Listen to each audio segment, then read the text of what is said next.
Welcome to Clover Hollow Tales, a quiet place where stories drift like leaves on the breeze and gentle magic lingers in the air. Each time you visit, you'll return to the small village of Clover Hollow, where ivy climbs the stone walls, the tea is always warm, and the library holds more secrets than anyone quite remembers. So settle in, take a deep breath, let the world grow soft and distant. And tonight, beneath the turning leaves of autumn, we'll begin with a story called The Lantern in the Library. Are you ready? Then let's begin. The Lantern in the Library. Section 1. The Library Keeper's Key. The first leaves of autumn fluttered across the cobbled lanes of Clover Hollow, their edges tipped with gold and russet. A thin mist drifted from the winding Fern River, curling beneath the stone bridge and through the sleepy streets. At the heart of the village stood the Clover Hollow Library, an ivy-draped building of grey stone and leaded glass, older than anyone could quite remember. Some said its foundation stones were laid on the night of a comet's passing. Others claimed the library was once a watchtower for stargazers long ago. Few argued, though, that it was the warmest place in the village on an autumn evening. Inside, Beatrix Lane, the library keeper, lit the first lanterns of the afternoon. The soft scent of beeswax and old parchment filled the air. Beatrix was a small woman of many decades, her silver braid pinned high, her green eyes clear as river glass. She moved with quiet grace among the crooked shelves, her calico shawl trailing behind. On this particular Thursday, a storm was building beyond the window panes. The sky had darkened to a deep indigo. The wind pressed its fingers against the glass. Beatrix climbed the spiral staircase to the attic archives, a place rarely visited. In one gnarled hand she held a brass key with a clover-shaped bow. "Best to check the old shelves before winter," she murmured, voice soft as velvet. The attic door creaked open. Dust hung in the air like captured stars. Stacks of forgotten ledgers and boxes of village records lined the walls. In the far corner, beneath a faded quilt, something glimmered faintly. Beatrix knelt and drew back the cloth, revealing a tarnished lantern of iron and crystal. Strange symbols curled along its frame, barely visible beneath age and soot. She traced a finger across the metal. Warm, she thought, surprised. Though no flame burned within, the lantern gave off a subtle golden glow. As if remembering, Beatrix smiled softly, a twinkle in her eye. "You've been waiting, haven't you?" The wind howled through the attic beams. Down below, the first drops of rain tapped the library roof, and deep within its heart, Clover Hollow Library stirred, ready, perhaps, for the unfolding of a new story. Section 2. The Visitors of the Storm. The lantern rested now upon the old oak desk in the library's main hall. Its glow remained soft, steady as candlelight, though no wick burned within. Beatrix regarded it with quiet curiosity. Strange. I don't recall this in the archive's catalogue, she thought. fingers resting on the brass handle as the storm outside deepened. A low bell chimed above the library's entrance. The heavy oak door swung open with a sigh of wind. Thomas Penrose, the village bookbinder, entered, his collar damp with rain. 2 young figures trailed beside him, his children, Evan and Clara, bright-eyed beneath their woolen hats. "Evening, Miss Lane," Thomas greeted with a smile. "The storm caught us at the green. Mind if we take shelter?" "Of course not, Thomas," Beatrix replied warmly. "Come in, dry yourself." She fetched an embroidered towel from beneath the counter. Soon the library filled with the gentle sounds of turning pages and the children's soft laughter. Wren the cat, black and white as a storybook illustration, leapt gracefully onto a windowsill to watch the rain. Moments later the door opened again. Mira Everwood, the young apprentice herbalist, arrived with a satchel of wild mint and dried rosehips. Her dark braid dripped with rainwater. "Hello, Miss Lane," Mira called softly. "A storm tea delivery for the library." She set a small bundle upon the desk, then noticed the glowing lantern. "What's this?" she asked, eyes widening. Beatrix folded her hands.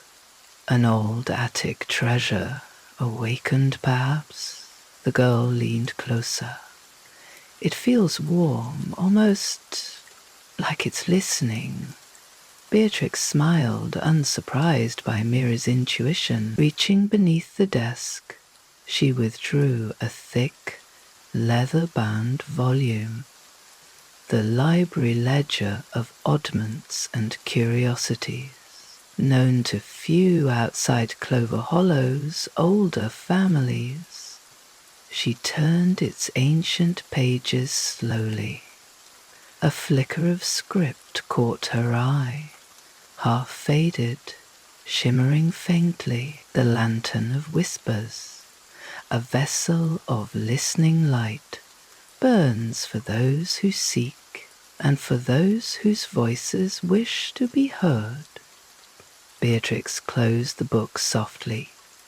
Outside, thunder rolled across the hills. It seems, she thought, this storm has brought more than rain to Clover Hollow. Section 3.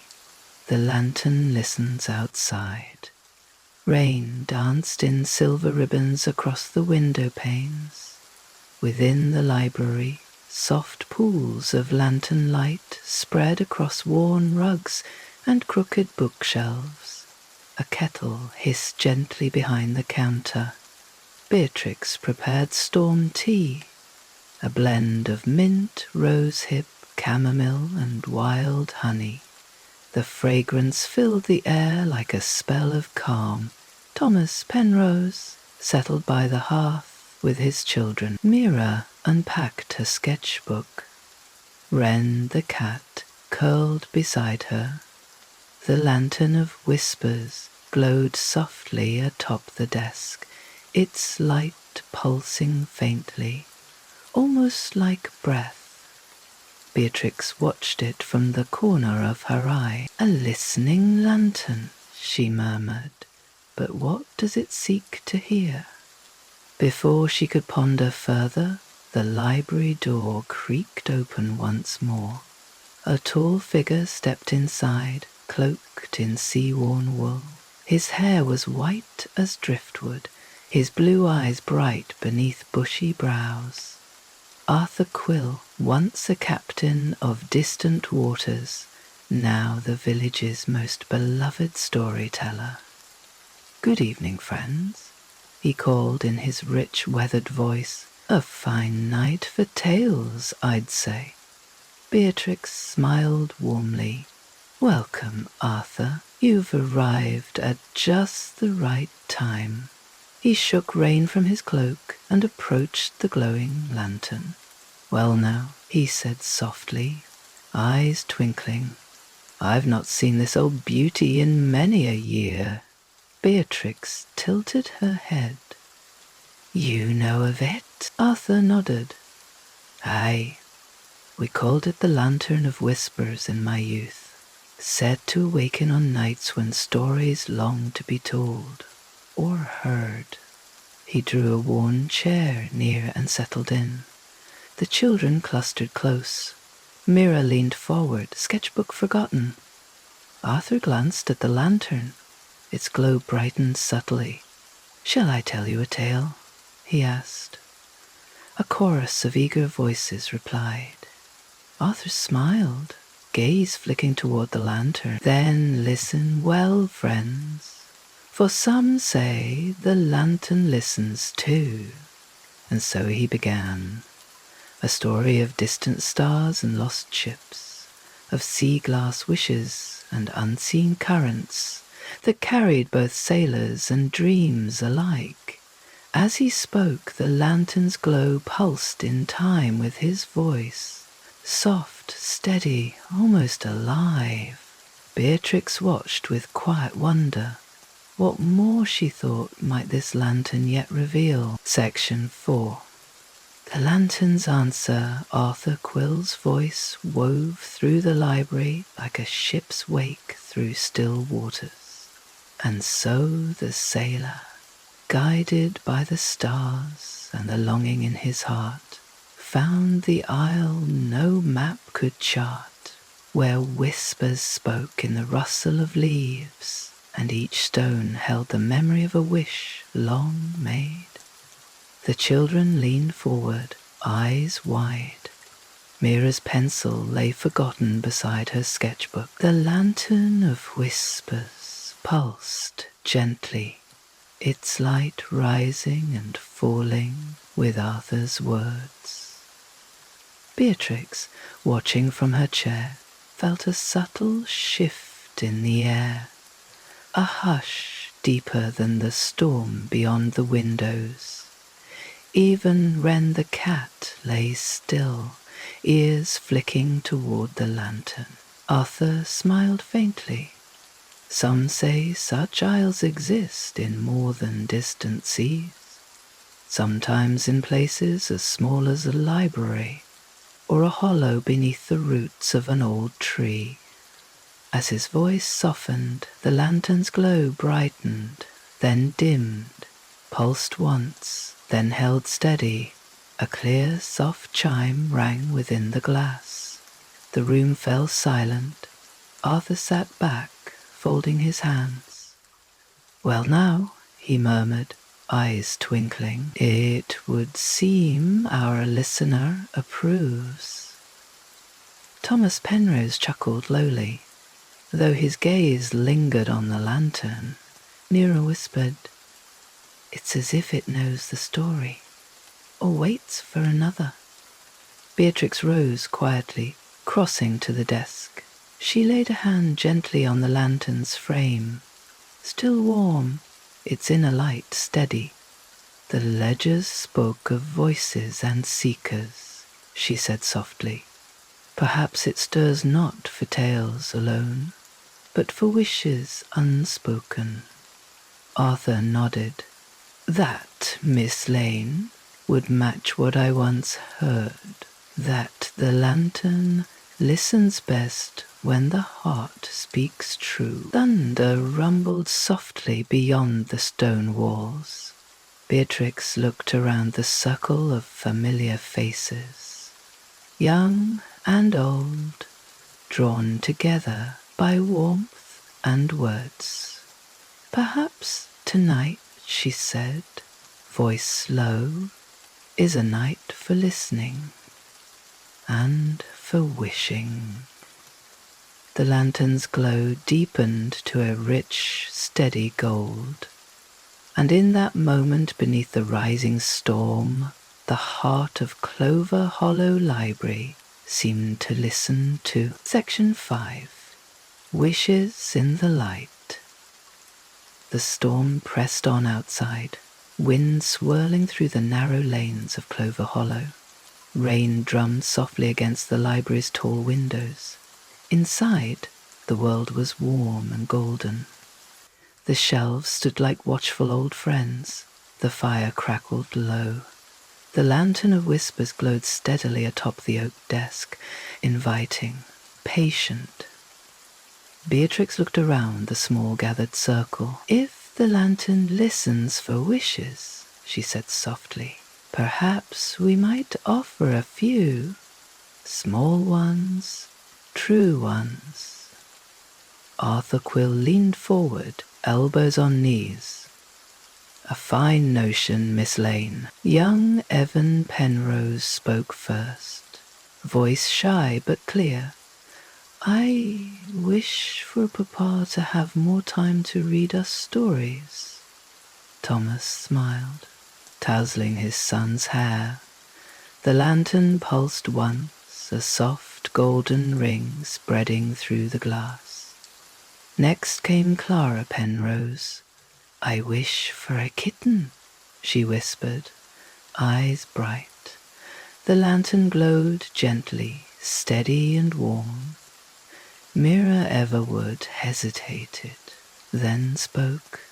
"I wish to find the right herbs to help old Mrs. Alder's cough." Again, a soft pulse of light. Arthur smiled deeply. "I wish for the strength to finish the story I began long ago, the one I have yet to tell." The lantern's light deepened, held and chimed. Faintly, Beatrix placed her hand over her heart. "I wish," she whispered, "for this place to always be a haven where stories are safe and voices are heard." For a long moment the lantern blazed gently, steady and bright. The air felt thicker somehow, like velvet. The gathered friends sat in peaceful silence. Outside, the storm eased. The rain slowed to a whisper. Wren the cat leapt lightly onto the desk, curling beside the lantern, eyes half-lidded. Arthur rose, stretching his old bones. "It seems our listener has heard us well tonight." Beatrix smiled softly. "Perhaps it always has." She looked around the circle. Neighbors, friends, each drawn here by chance or storm, and felt a quiet certainty. Some stories would begin again tonight. Some wishes might find their way. And through it all, Clover Hollow would listen, as it always had. Section 6. The lantern remembers. Outside, the storm had faded to a soft drizzle. A hush fell over Clover Hollow, broken only by the occasional drip of water from the eaves. Inside the library, the fire burned low. The last pages of Arthur's story lingered in the air, warm and bright. One by one, the small circle of friends rose. Thomas Penrose gathered his sleepy children beneath their cloaks. Mira packed her herbs and sketchbook. Arthur donned his sea-worn cloak once more. Yet as they moved to leave, Beatrix Lane paused by the desk. The lantern of whispers shone with a new, subtle light.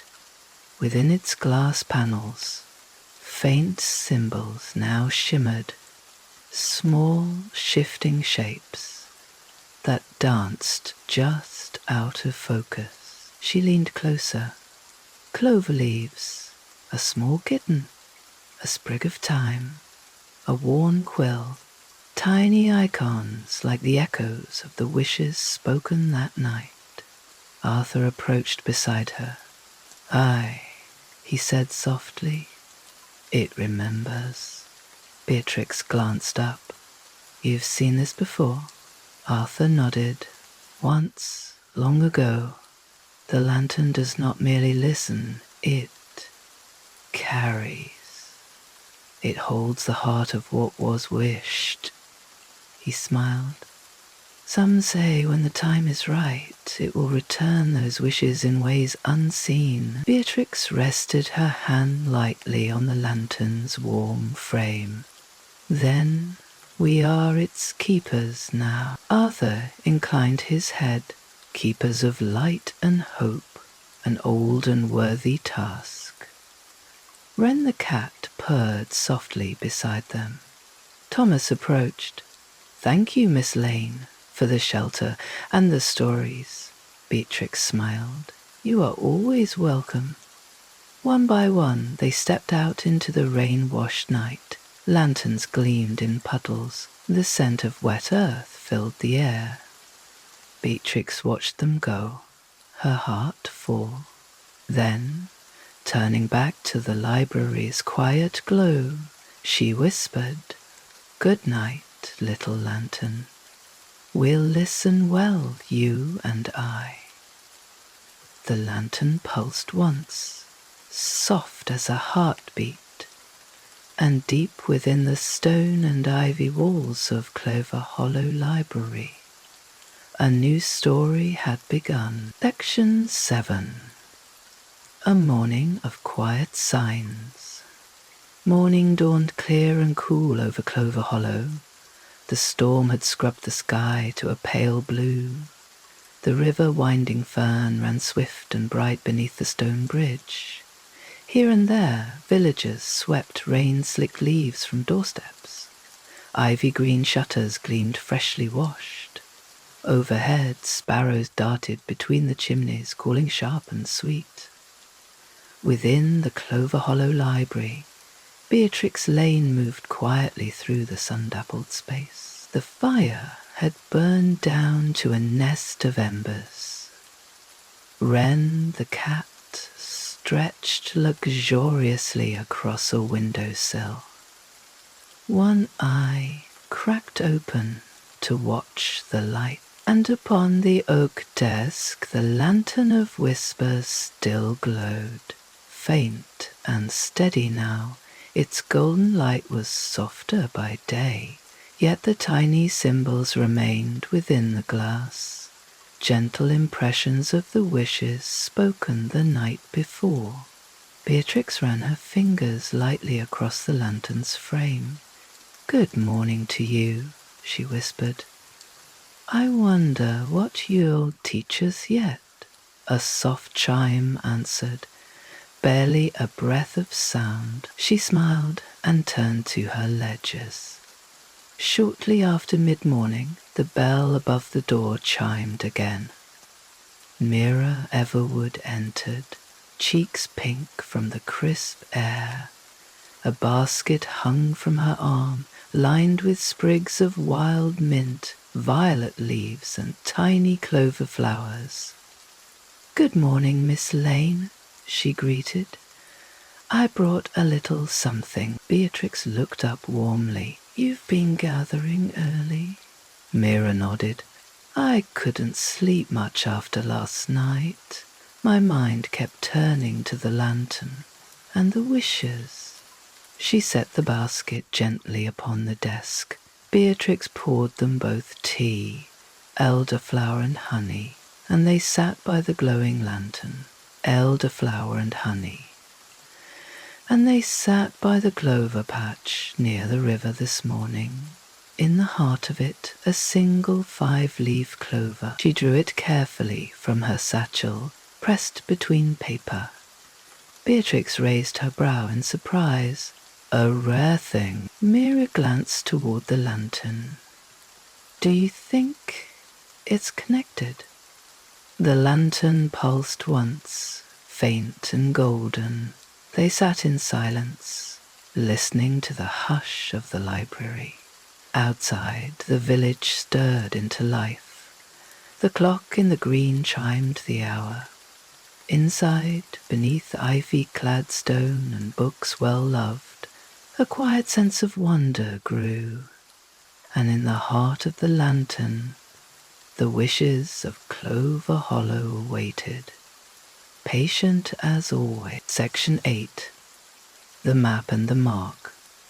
The morning sun had crept higher, casting long beams of gold across the stone floor of Clover Hollow Library. Beatrix and Mira sipped their tea, the lantern of whispers glowing softly between them. Mira glanced once more at the pressed five-leaf clover, eyes bright with curiosity. Perhaps the lantern draws what is needed, she mused, or calls things to it. Beatrix considered this thoughtfully. Magic often works in such quiet ways, patient, waiting for the right moment. At that, the door opened once more. Arthur Quill entered, sea-worn cloak trailing faint traces of the morning mist. He carried an old leather satchel, its edges scuffed with age. "Good morning, friends," he greeted, voice rich with warmth. "I've brought something you may find of interest." Beatrix smiled. "We seem to be collecting mysteries these days." Arthur chuckled, setting the satchel on the desk. From within he withdrew a folded map, its parchment yellowed and fraying. "Found this while clearing old trunks in the Green Heart's storeroom," he explained. "Looked ordinary at first, but then I noticed this." He unfolded the map carefully. It showed Clover Hollow and its surroundings, rivers, woods, fields, but in one corner, near the Willowmere Woods, a faint symbol had been marked in shimmering ink. A tiny five-directed star encircled by leaves. Mira leaned forward. "The same shape," she whispered, glancing toward the five-leaf clover on the desk. The lantern pulsed softly in reply. Beatrix's eyes narrowed thoughtfully. "I don't recall this mark on any village map," she said, "and I've studied many." Arthur smiled knowingly. "Old places keep their secrets well. But perhaps," he added, eyes twinkling, "some are ready to be found." At that moment, a faint glow rose from the lantern. One slender beam of light traced across the map, hovering briefly over the star-marked spot, then drifted toward a nearby shelf of forgotten lore. The beam flickered once, as if inviting. Beatrix rose slowly. "It seems," she said softly, "the lantern would have us follow." And so, with tea forgotten and hearts quietly racing, they turned toward the shelf, ready for whatever story might yet unfold beneath the ivy-clad walls of Clover Hollow Library. Section 9. The Hidden Volume. The small beam of light from the Lantern of Whispers hovered at the edge of an old shelf labeled Forgotten Lore, a section Beatrix rarely touched. "Curious," she murmured, tracing her fingers along the spines of faded tomes. Arthur Quill and Mira Everwood stood close, watching. At last, Beatrix's hand settled on a slender volume bound in pale green leather, its title worn near away. "Leaves of Light and Memory." She drew it free. The lantern's glow steadied. Together they gathered at the oak desk. The library hushed around them. Beatrix opened the book with reverence. The first page bore a simple inscription: "To the keepers of quiet wonders, listen well, for light remembers." Arthur gave a soft nod. A fitting message. Turning the pages, they found a short chapter devoted to the Lantern of Whispers, forged in the elder days of Clover Hollow, beneath a sky of falling stars. The lantern listens not merely to voices, but to the heart of place and people. When stirred by longing or hope, it may guide seekers toward that which must be remembered or reclaimed. Beneath the text, a familiar symbol was drawn, the star encircled by leaves. Mira's voice was hushed. It is connected to the place on the map. Beatrix nodded slowly. Then, perhaps, Arthur said softly, the lantern wishes for us to find what was once forgotten. He smiled, eyes bright. And what better time than the turning of the season, when old paths open, and the veil between what was and what is grows thin. The lantern pulsed once, gentle and sure, and so it was decided. Tomorrow, beneath the crisp autumn sky, the three would follow the lantern's quiet call into the heart of Clover Hollow's story. Section 10. The Path Through Willowmere Woods. The next morning dawned bright and crisp. A soft mist hovered over Clover Hollow, lacing the fields with silver threads. Beatrix Lane, Arthur Quill and Mira Everwood met by the library's ivy-clad door, bundled in warm cloaks. When the cat, though tempted, was left curled by the library hearth, the Lantern of Whispers, carried carefully by Beatrix, glowed faintly in the morning light. In Arthur's satchel lay the old map, its shimmering mark guiding their way.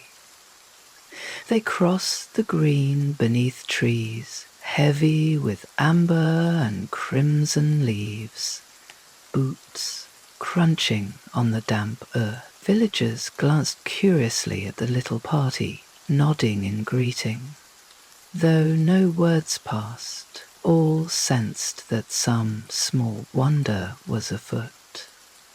The path led them beyond the stone bridge, past the meadows rich with wild clover, toward the edge of Willowmere Woods. Here the trees stood tall and ancient. It knows the way, Mira whispered. Arthur smiled. A guide through places old and deep. They followed winding deer paths beneath boughs heavy with late berries. The air grew cooler, scented with fern and earth. Now and then the lantern pulsed, its beam drifting forward to illuminate a turn or hidden path. At last they reached a small clearing ringed with silver birches. In its heart stood an ancient stone marker, half buried in moss, carved with the same leaf-ringed star from the map. The lantern's glow flared briefly, then steadied. Beatrix knelt, brushing away leaves. Beneath the moss lay faint inscriptions in the old tongue of Clover Hollow. Here memory stirs, here wishes dwell. Light and leaf remember well. Mira's breath caught. Arthur rested a hand on the stone. An old wishing place, older than the village itself. Beatrix smiled softly, and now perhaps remembered again. They stood together in the quiet clearing, the lantern warm between them. Above, the wind stirred through golden leaves, a whisper of stories yet to be told. Section 11. The wishes beneath the leaves in the quiet clearing of Willowmere Woods. Beneath the silver birches and the ancient stone marker, the air felt thick with listening. Beatrix held the Lantern of Whispers aloft. Its glow was steady now, neither pulsing nor dimming, but warm and sure. Arthur Quill stood beside her, one weathered hand resting on the mossy stone. Mira Everwood knelt nearby, head bowed, fingers tracing the carved stern. For a long moment, none spoke. Then Arthur's voice, low and thoughtful. Perhaps it is time to speak again. Quiet wishes, as we did beneath the library's roof. Beatrix nodded, yes, here where memory stares deepest. Arthur went first. I wish, he said softly, that stories long forgotten may find new voices and be heard again in Clover Hollow. The lantern shimmered faintly. Mira looked toward the stone. I wish that those who wander lost, in heart or in path, may find a place of welcome here. The lantern brightened, a single clear tone rising and fading. At last Beatrix stepped forward. I wish for this place to remain a living part of Clover Hollow's story, not hidden away, but known in the right moments to those who need it. The lantern's light flared gently, illuminating the carved star in full. For a breathless moment the clearing seemed to hum softly, leaves whispering, light shimmering across the ancient stone. Then the glow faded to its steady warmth once more. Arthur smiled. It remembers, and so shall we. Beatrix's gaze swept the small circle. Let this be the beginning, not an end. There are more stories to find and more wishes to speak. Mira's eyes shone, and the lantern will guide us. With hearts light and steps slow, the three made their way back through the woods, beneath arching branches and golden leaves. The lantern of whispers cradled carefully in Beatrix's arms. Behind them, the clearing stood silent once more, yet not untouched, for within its stone and leaf and earth something had stirred again. A memory rekindled, a story begun, and Clover Hollow listened still. Section 12. Light beneath ivy and stone.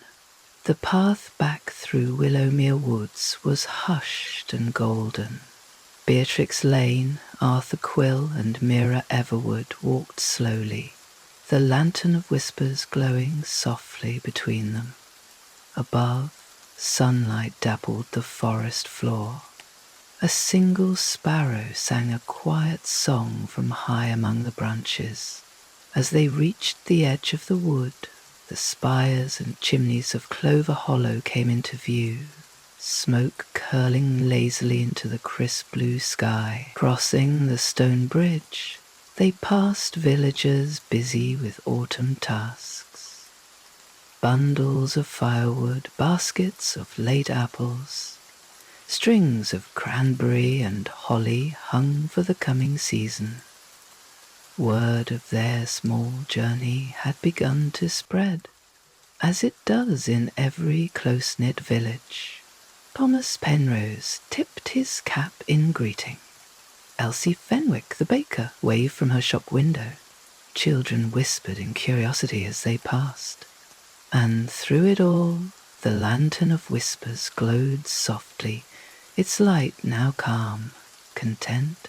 At last, they reached the ivy-draped doors of the Clover Hollow Library. Inside, the air was warm and still.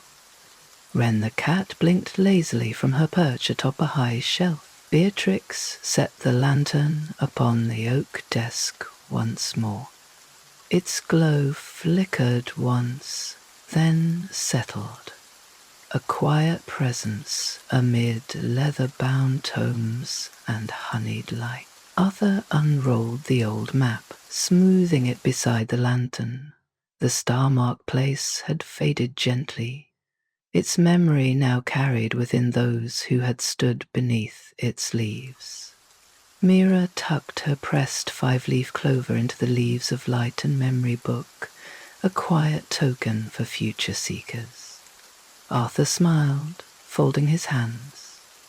"It seems," he said softly, "that Clover Hollow's stories are not yet done." Beatrix returned the smile, her gaze resting on the lantern. "Nor ever shall they be, not while we remember to listen and to wish." Outside, the village bells chimed the hour, and within the heart of Clover Hollow Library, beneath stone and ivy, the lantern of whispers stood ready, its gentle light a promise that in this place of stories and quiet wonders, new tales will always find their way.